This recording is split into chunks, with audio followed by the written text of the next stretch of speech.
এখন নেক্সট হচ্ছে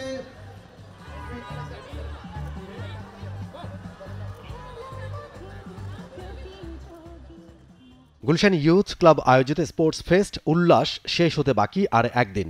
অনুষ্ঠিত হয়েছে বেশিরভাগ ইভেন্টের ফাইনাল। আর্ম রেসলিং এর ফাইনালে দারুণ প্রতিদ্বন্দ্বিতা। প্রতিযোগিতা ছাড়িয়ে এই আয়োজন যেন এক সুতোয় গেঁথেছে সবাইকে। বিভিন্ন ক্লাবের সদস্যদের মিলন মেলা। নারী ও পুরুষ বিভাগের আর্ম রেসলিং এর ফাইনাল উপভোগ করলেন সবাই। প্রতিযোগীদের উৎসাহ দেখে আগামীতেও এই ডিসিপ্লিন নিয়ে কাজ করার আগ্রহ আয়োজকদের। পুরুষদের সেগমেন্টেও প্রত্যেক বছর পার্টিসিপেন্টসের সংখ্যা বাড়ছে এবং এটা অনেক উৎসাহ নিয়ে সবাই উপভোগ করেন। তো আমরা এটা ভবিষ্যতে চালিয়ে রাখবো। বয়সের কোনো সীমাবদ্ধতা নেই। তরুণদের সাথে অংশ নিচ্ছেন বড়রাও। কখনো হয়তো ভাবেননি অংশ নেওয়া হবে কোনো কম্পিটিশনে। সেখানে পুরস্কার জেতা অন্যরকম অভিজ্ঞতা। সিনিয়রদের পার্টিসিপেশন উৎসাহ বাড়িয়েছে, নতুনদের বাড়ছে স্বাস্থ্য সচেতনতাও।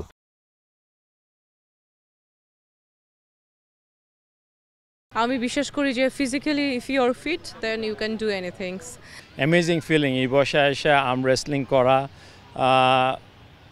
মানে এটা তো ছোটোকালে আমরা স্কুলে করতাম, কলেজে করতাম, এখন বুড়ো বয়সে এসে আর্ম রেসলিং করাটার মধ্যে একটা আলাদা মজা আছে। সব আমাদের অন্যান্য ক্লাবরা একসাথে হচ্ছে, দেখা হচ্ছে, খেলাধুলা হচ্ছে, কম্পিটিশনের মধ্যেও কিন্তু আমাদের বন্ধুত্ব ঠিক থাকছে।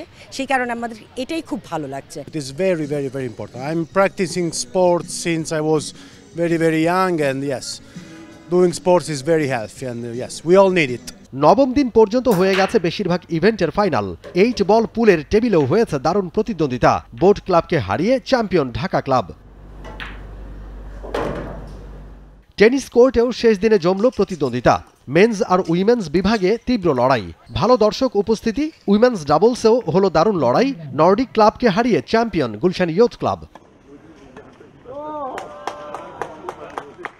আয়োজনের শেষ দিনে অনুষ্ঠিত হবে ক্রিকেটের ফাইনাল। মুখোমুখি হবে ঢাকা ক্লাব আর স্বাগতিক জিওয়াইসি ডমিনেটর্স।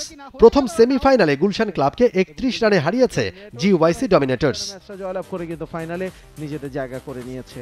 আর দ্বিতীয় সেমিফাইনালে উত্তরা ক্লাবকে হারিয়ে দিয়েছে ঢাকা ক্লাব। ব্যাটে বলে দারুণ পারফর্ম করে ম্যাচ সেরা হয়েছেন জাতীয় দলের সাবেক ক্রিকেটার জাভেদ ওমর বেলিম। ফাইনালে অপোনেন্টকে এগিয়ে রাখলেও ভালো লড়াইয়ের আভাস দিয়ে রাখলেন বেলিম। দেখেন, খাতা কলমে আমার কাছে মনে হয় ওরা একটু এগিয়ে আছে। আর যেহেতু 100 বলের খেলা, এখানে 2টা ব্যাটসম্যান বা 2টা বলার ভালো বোলিং করলে খেলা ঘুরে যায়, যদি আপনার ছোটো ফরম্যাট। বাট ওই জন্য আমি মনে করি যে এনিবডিজ গেম। আদারওয়াইজ খাতা কলমে দেখি ওরা এগিয়ে আছে।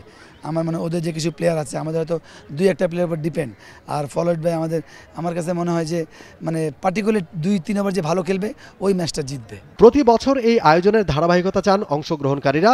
স্পন্সর আর ক্লাব কর্তাদের মুখেও এই আয়োজনের প্রশংসা। ক্লাবগুলো ঢাকায় এই কালচারটা বোধহয় একটু লাস্ট 25-30 ইয়ার্স যদি আমি চিন্তা করি, একসময় কিন্তু ছিল ক্লাব ক্রিকেট, ক্লাব ফুটবল। এটাকে ধরে রাখা আমাদের আসলে কমিউনিটির দায়িত্ব। এবছর তারা উল্লাসে যে 11টি ক্যাটাগরিতে খেলাধুলা হলো, প্লাস 19টা ক্লাব। এই আয়োজনটা সত্যি একটা চমৎকার আয়োজন।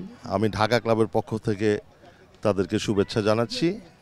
সোশ্যাল ক্লাবসে কি হয়, সোশ্যাল ক্লাবসে we go meet with members, but যখন এরকম একটা টুর্নামেন্ট বা স্পোর্টস রিলেটেড কোনো একটা ইভেন্ট হয়, তখন মেম্বারদের মধ্যে যে পারস্পরিক বন্ধনটা যে সুদৃঢ় হয়, এটা ভাষায় প্রকাশ করা যাবে না।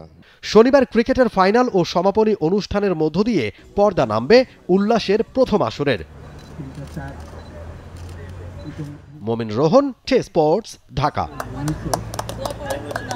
For more updates, subscribe to our YouTube channel and click on the bell icon. Follow us on Facebook and Instagram. Download T-Sports app to enjoy exciting games and highlights. Visit tsports.com.